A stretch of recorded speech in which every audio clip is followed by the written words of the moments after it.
राज्यशाहीचे नाव सम्राट अशोक प्राथमिक विद्यालय चंद्रपूर. मी आरोही खलाने, इयत्ता 5. राज्य शासनाच्या महावाचनोत्सव 2024 या उपक्रमांतर्गत मी राजेश पाटील यांचे लिहिलेल्या ताई मी कलेक्टर व्हायलो या पुस्तकाचे वाचन केले. लेखक राजेश पाटील यांची 30 नोव्हेंबर 2008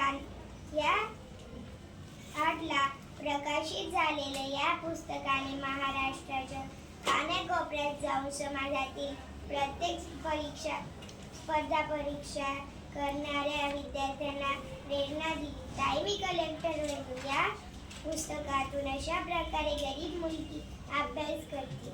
तिला नुसता अभ्यासच राहत नाही तर इतर दुसरे कामे पण करावी लागतात आणि तिची स्वतःची परिस्थिती नसताना कलेक्टर बनायचा प्रयास अतिशय अंगावर काटे आणणारा व प्रेरणा देणारा मला आवडला. धन्यवाद.